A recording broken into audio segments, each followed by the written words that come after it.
Hey everybody. So, obviously you can't see me. That's fine. Mostly because I just didn't feel like fixing my face or my hair. We had a birthday party last night, which is so weird because who has a birthday party on a Sunday night at 6 o'clock for a 2-year-old is beyond me, but here we are. Anyway, the party went till 10 o'clock at night. Thank God it was my next door neighbor because otherwise I probably would have fell asleep at the wheel. Anyway, okay, so 2 things that I want to talk about in this video is Frederick Douglass's speech. Stop moving the chair, please. Sorry. And thesis statements. So we will start first with Frederick Douglass. You have a short essay. Your second short essay is due this Friday on the 9th at midnight. Okay, and it is going to be on Frederick Douglass's What the Slave is the 4th of July. Okay, now here is the document. It is about 28 pages, 29 pages. It is fairly long, so I do suggest not trying to read it all at one time. Or, I'm gonna kick his ass. Do that really cool thing where you make your computer or your phone talk to you and read it that way. Considering that it's supposed to be a speech, it probably would be better heard. I'm sure you could also YouTube this great speech. But that's neither here nor there. I am not going to summarize it because it really is in a nutshell saying that, white folk back in 1852 wanted slaves to also feel that they were a part of the country and celebrate the 4th of July, but really most of their freedoms had been taken away. So why should they celebrate it? It's a white man holiday, not meant for slaves. They should have their own holiday, their own essential 4th of July, so to speak. Okay, so that's basically what he's saying. And he's saying how, oops, I dropped it. Shoot. Sorry, guys. He's saying how it's rude to assume that freed slaves and slaves alike would want to celebrate this holiday. It's a racist holiday to them. So he is very sarcastic, very snarky, and incredibly eloquent in his delivery of this speech and saying, everything that he says. I'm going to kill him. I love him so much. I'm just going to hit him to make him stop talking. Sorry, I digress. Okay, so as you read through it, make notes of like where he is sarcastic or, says something snarky. Okay, so then let's keep in mind, again, you have your short essay. Okay, so as you can see, it's right here. It's due October 9th, Friday. Okay, and if we scroll back down, again, this is available on Canvas. So you have 3 potential topics that you can choose from to talk about, or you can choose your own. Totally up to you. I write these topics out so that you guys don't have to think so hard about it. Hey, Christian, I apologize. Christian, did you close that door? Yes. Okay, thank you. Okay, so the first one is, what is the ethos, pathos, and logos behind the speech? So how is it appealing to emotion? How is it appealing to logic? Okay, and pathos, I suddenly forget, so I'm going to look it up because I cannot remember at all. Oh my gosh. Ethos, pathos is something for pity. Okay, pity. Does it invoke a sense of pity? Sorry, I totally had a blank for a second. Okay, and then of course, this is something that you'll be able to get a lot of textual evidence out of. Why did he refuse to speak on July 4th and instead chose to deliver the speech on the 5th of July? So if you do some background on this speech in particular, you will find that he was asked to deliver it on the 4th of July, but he said that it was presumptive, it was rude, and quite frankly, racist to have to do this speech on the 4th of July. Okay, so why? Why is that? And does he prove his point throughout his speech as to why he wasn't going to deliver it? Okay. Also keep in mind that he's giving this speech at an anti-slavery women's luncheon in Rochester. So it's a room full of women. Okay, so he is a Black freed slave delivering a speech to a room of women, both of which are viewed as minorities at the time. Okay, so that's just something that's very interesting, I think, about this piece. And then the last question is analyze the language and eloquence which Douglas uses. Remember that he was born in slavery and bought his freedom. Okay, how does a slave who wasn't allowed to read or write or allowed to learn how to read or write become such an eloquent speaker? And so I know I said this in my last video about Douglas. He used to trick little white schoolboys on their way home from school to teach him his letters. He would say, I bet I could write a better A than you on the fence, and they would show him how to write an A. He would give him a piece of bread, and they would be on their way, and he would copy it until he got it right. So, I mean, pretty slick of a kid, because Douglas at that time was also only a kid. I do recommend, if you're ever bored enough, to read the narrative of his life, The Narrative of the Life of Frederick Douglass, an American Slave, written by himself. That's the name of the book. Can you lower that, buddy? Thank you. Thank you. Okay, so that's my spiel on Douglas. I'm not going to give you too much, only because I don't want to take away too much from the context of the speech itself. So now I'm going to swing over to thesis statements. I know, it's thrilling. So I'm going to do a quick PowerPoint real fast. Bear with me. Okay. What? Oh, okay. All right, sorry about that. Okay, so let's go to this PowerPoint. Okay, thesis statements. Woohoo. So I know that one of you has already submitted your thesis, but I'm not grading it yet, so don't take offense.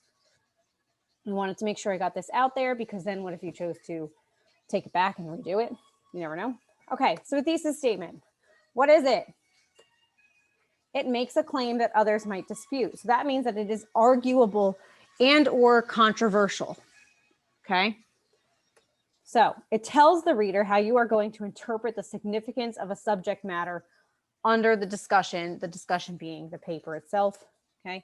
It's an interpretation of a question or a subject, and is the roadmap of your paper. It gives it direction. So what does that mean? It means that you are using this as a guideline, okay, to navigate through your paper. Your thesis tells you what you're going to have to talk about and what you're going to prove. By the end of your paper, in your conclusion, you should have proven your thesis. So think of a thesis kind of as a hypothesis for science class, okay? It contains a subject, an opinion, and proof. It does not have, in my opinion, I believe, or I think, when it comes to your research paper, you do not write in first person. So no I, no me. You also should not write in second person, you, we, our. Okay, we are only writing in third person, they, them, their, persons, people, viewers, readers, writers. Okay, keep that in mind as you go into writing your paper. This is probably one of the hardest parts of the research paper.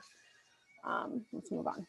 Okay. So an example, this is one that I took from my own paper, one of my own papers.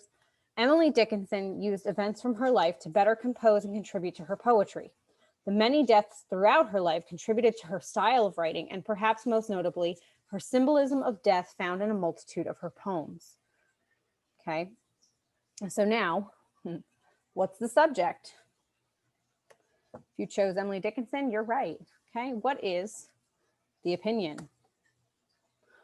That's right, over here. Okay, so the proof is that she used events from her life, and this is written many places if you decided to, write about Miss Dickinson, that she did have many great successful poems and letters after deaths of family members or friends. She would then go and write. She had a tough life. Anyway, I won't get into it. Okay, so now my opinion was that the many deaths throughout her life contributed to her style of writing and her symbolism of death, okay, which is found in her poems. This is not proof, and it cannot be fully proven because Dickinson is dead. Okay, so that's how it's an opinion. Now, something that you guys need to know, the length, okay? Typically, it's only one sentence. Your research paper is only to be 7 to 10 pages. So your thesis should give or take be 1 to 2 sentences, okay? What's happening? The position, this is something that is very important and was on your MLA quiz. It is going to be, within your introductory paragraph, it will typically be the last sentence. In your conclusion, it should be typically the first sentence. Okay, sometimes you need a transition though as your first sentence, and then the thesis would be the second sentence in your conclusion. But it's there. You need to be able to restate it so that you can state how you proved it. Okay, and then its strength. It needs to be persuasive and arguable. So it can't be something obvious that everybody agrees on. Okay, so you cannot write as a thesis, the sky is blue, because it reflects off of the ocean. It is a fact. There is nothing arguable about it. That has been scientifically proven. Okay, so if you wanted to say the sky is blue because it reflects off of the many algae in the ocean, then that is something that could typically, I guess, be argued. Okay, so your thesis statement is going to be incredibly specific. Ignore this slide. We're going to stop it. This is if we were in class, but we're not, which makes me sad. Okay, so your thesis statements, something that I like to, I gotta find my whiteboard, hold on. There it is. Okay, so it's gonna be green. Thesis statements. Wow, I suck. Okay, so now if you have a really hard time, start it like this. I feel that. Or I think, okay? And then